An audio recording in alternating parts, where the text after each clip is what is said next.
Let's mic Janata journalist.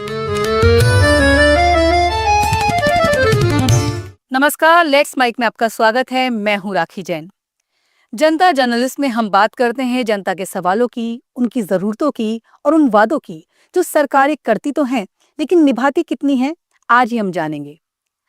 राज्यों में हर 5 साल में विधानसभा चुनाव होते हैं और हर बार राजनीतिक पार्टियां बड़े बड़े वादे करती हैं।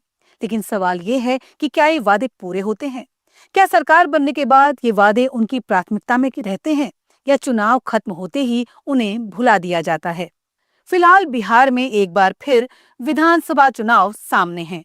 ऐसे में जनता से जुड़े बड़े वादों और योजनाओं का हमने जायजा लिया।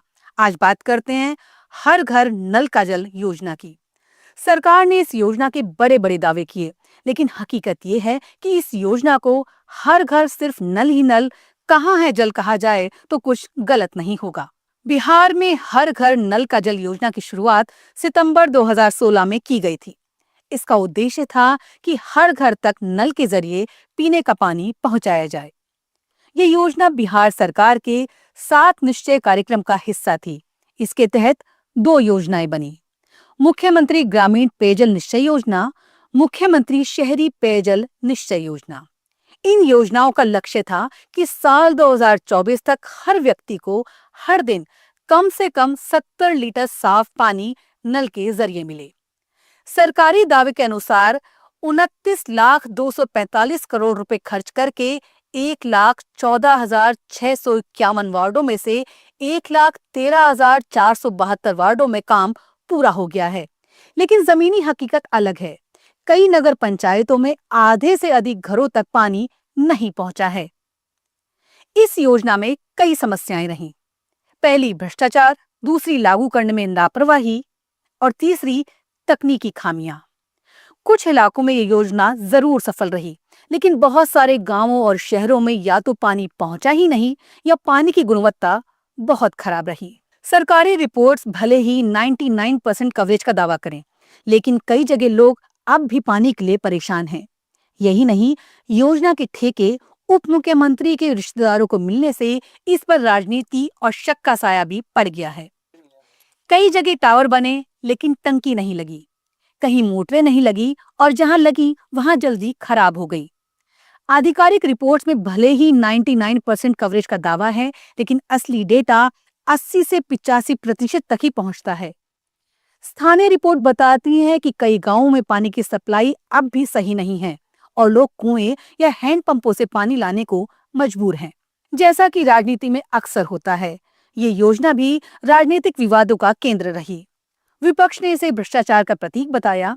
इससे सरकार की भ्रष्टाचार मुक्त छवि पर सवाल उठे और चुनावी मुद्दा बना। योजना में भ्रष्टाचार के कई मामले सामने आए, जो इसके प्रभाव को कमजोर करने वाले प्रमुख कारण रहे। उदाहरण के लिए दैनिक अमर उजाला की रिपोर्ट में बताया गया कि कटिहार और 20 अन्य जिलों में 53 करोड़ रुपए के ठेके उप मुख्यमंत्री ताराकिशोर प्रसाद की बहू पूजा कुमारी, साले प्रदीप कुमार भगत और अन्य रिश्तेदार जैसे संतोष कुमार, प्रशांत चंद्र जायसवाल, ललित किशोर प्रसाद को दिए गए। बीजेपी ने दावा किया कि ये ठेके ताराकिशोर प्रसाद के विधायक रहते दिए गए थे, लेकिन विपक्षी राष्ट्रीय जनता दल ने इसे भ्रष्टाचार का प्रतीक बताया। आरटीआई कार्यकर्ता शिव प्रकाश राय की जांच में पाया गया कि गांवों में मुखियाओं द्वारा कमीशन लिया जा रहा था, जिसके बाद जनवरी 2021 में 373 मुखियाओं और 45 ठेकेदारों के खिलाफ एफआईआर दर्ज की गई। पूर्व मंत्री और राजद नेता राम प्रकाश महातो ने आरोप लगाया कि बिहार पुलिस ने शिकायत करने वाले ग्रामीणों को धमकाया। योजना को लागू करने में कई और समस्याएं भी सामने आई, जिसके चलते योजना कमजोर हो गई। दैनिक भास्कर की एक रिपोर्ट में ब्रह्मपुर पंचायत वार्ड 16 का उदाहरण बताया गया है, जहां टावर बने लेकिन टंकी नहीं लगी या टंकी लगने के बाद बोरिंग फेल हो गई। उनकी मोटर्स जल गईं, जिससे पानी की सप्लाई बाधित हुई। केवल कुछ घरों को कनेक्शन मिला, जबकि आबादी हजारों में थी। निर्माण की गुणवत्ता खराब थी, जैसे 3 फीट की जगह केवल 1.5 या 2 फीट गड्ढे खोदे गए। लोकल कंपनियों के पाइपों का उपयोग किया गया और लोअर क्वालिटी की सामग्री का इस्तेमाल हुआ। पाइप बिछाने के लिए खोदी गई सड़कों की मरम्मत नहीं की गई, जिससे बारिश के समय भारी नुकसान हुआ। कई गांवों में पानी की आपूर्ति शुरू ही नहीं हुई और लोग आर्सेनिक युक्त पानी पीने को मजबूर हुए। ट्विटर के एक पोस्ट में एक यूजर उत्कर्ष सिंह ने नवादा जिले के वारिसलीगंज के कड़ुआ गांव का जिक्र किया है, जहां पाइपलाइन बिछाई गई थी लेकिन 6 महीने से मोटर खराब थी और लोग कई किलोमीटर दूर से पानी लाने को मजबूर थे। एक अन्य पोस्ट में लिखा गया कि शिकायतें दर्ज करने की प्रक्रिया PHED की वेबसाइट के जरिए मौजूद तो थी, लेकिन शिकायतों का निवारण हुआ ही नहीं। फैक्ट चेकर की एक रिपोर्ट के अनुसार मुख्यमंत्री नीतीश कुमार ने कहा था कि 95% घरों में पीने का पानी पहुंच गया है, लेकिन जुलाई 2021 तक असली आंकड़ा 84.66% था। औरंगाबाद, दरभंगा, अररिया और सहरसा जैसे जिलों में तो कवरेज 75% से भी कम थी। मतलब नीतीश कुमार के दावे एक राजनेता के दावे थे और सरकारी दावे आधिकारिक दावे थे, जबकि जनता के दावे तो कुछ और ही कहानी कह रहे हैं।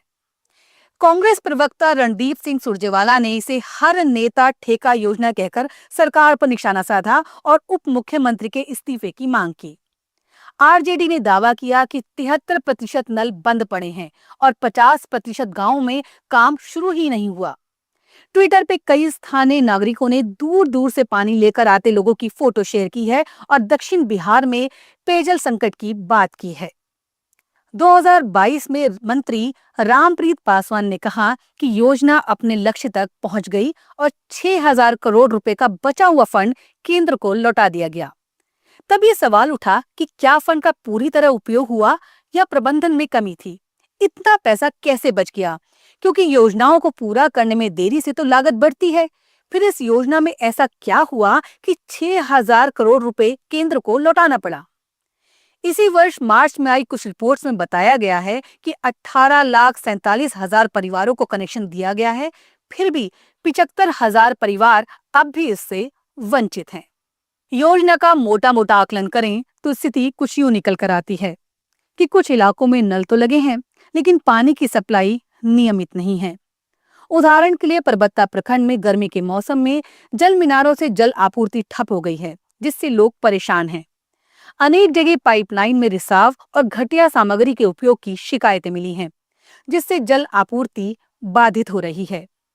कई जगहों पर सालों से लगे नल एक बूंद पानी नहीं दे रहे और अधिकारी न ध्यान दे रहे हैं और न सुनवाई कर रहे हैं। सरकारें जब योजना बनाती हैं तो कागज पर सब कुछ अच्छा दिखता है, लेकिन अगर मॉनिटरिंग ना हो और भ्रष्टाचार हावी हो जाए तो हाल वही होता है जो बिहार की हर घर नल का जल योजना के साथ हुआ। जरूरत है कि सरकार और संबंधित विभाग नियमित मॉनिटरिंग करें, जवाबदेही तय हो और जरूरत पड़ने पर सख्त कदम उठाएं, ताकि हर नागरिक को वाकई उसका हक साफ और सुरक्षित पानी मिल सके। तो कैसी लगी आपको लेट्स माइक की रिपोर्ट? कमेंट बॉक्स में अपनी राय जरूर दीजिए। हमारा चैनल लाइक और सब्सक्राइब कीजिए और अच्छा लगा हो तो शेयर भी कीजिए। लेट्स माइक में इतना ही। नमस्कार। आप सुन रहे थे let's make more than radio. Follow कीजिए हमें हमारे सोशल मीडिया प्लेटफॉर्म्स पर। It's time for news. It's time for more than radio. Presenting the first radio news app, Let's Mic. Let's Mic, a news-based app on your phone where you get to watch and listen news, talk shows, interviews, radio show podcasts. On Let's Mic, you get all relevant information of TV, print, radio, podcast, and digital. Let's Mic talks about every segment of life.